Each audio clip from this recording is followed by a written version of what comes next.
You've been lied to. You were listening to a teacher cobble together some kind of basic website class in high school, and they said that you can use P tags and H tags to insert text into your web page.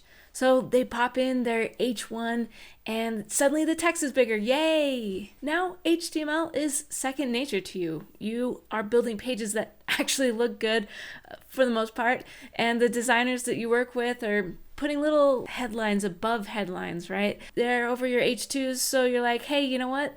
That H3 style we've already got, that is exactly what they've plopped in on top of the H2s. I'm just gonna go do that. Oh, wrong. Lies. It's all lies. Okay, let me tell you why that's wrong and how we can fix it.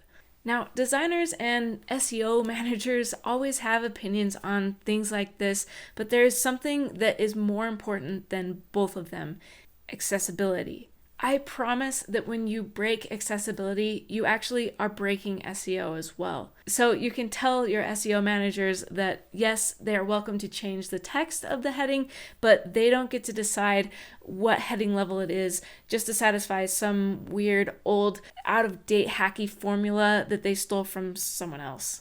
Yeah, shots were kind of just fired, but stick with me. I promise I'll get back to you for SEO. Heading levels came ready-made with their own text sizing, font sizes, H1 being the biggest, all the way down to H6 being the smallest of just default sizes, right?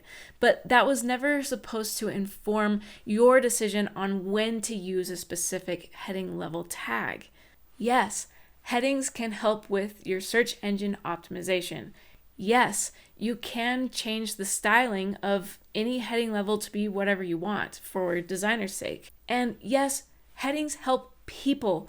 They help with user experience, being able to scan and find stuff that they actually want to look at on your page. They're not going to read your whole page, right? They want to find exactly what is relevant to them and what they're dealing with at the time. And no, you can't choose H3 just because it was styled the correct way, but it's being presented out of order.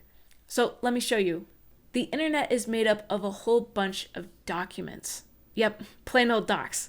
We've obviously made the internet a lot more visually interesting over the years, and yet the structure underneath it is essentially the same.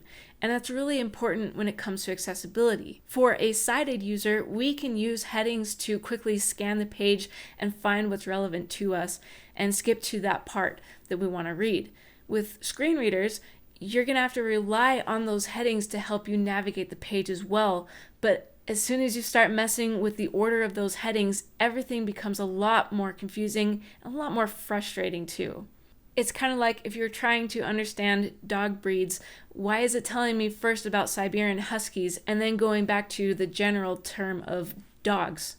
A logical ordering of documents is to go from a large concept and then break it down into smaller pieces, right? So we have an overarching theme, and that's our H1. And then we break that down into sections that can be headed by H2s. And if there is something inside of an H2 that's even more specific, that's when we get into H3s and so on. That's why when you start putting heading levels out of order, you're actually messing up the document flow. And you may even be grouping things that you were not intending to be grouped. For example, take this page about pets for an apartment.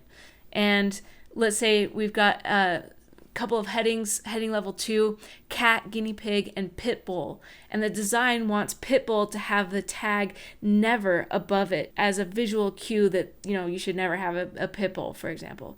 But if you make that an H3, it might be associating that never heading with guinea pig because that's the H2 above the H3. We've gone out of order and therefore we've messed up the document logical flow. Fortunately for you, this is actually a pretty easy one to fix, and especially with some of the new techniques that are available to us with CSS.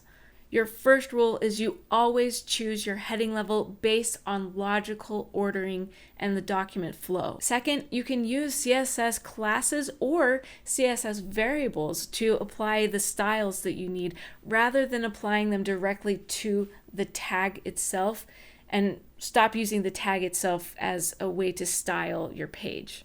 One way to do this with CSS classes is you could take a note from Twitter Bootstrap, for example, where they have introduced h1 classes, so .h1, .h2, etc., to then put those classes on the headings or wherever else you need to apply the styles of the h1, but not actually using the h1 tag. In this way, you can apply the design to your page without actually hurting accessibility. And in turn, this helps with your SEO because, again, hurting accessibility hurts your SEO. So I'm not forgetting about you guys. Now, while you're in the process of improving that user experience on your website, go ahead and check out this guide to help you take care of one of the most common problems and one of the most easy to fix problems with load time: images.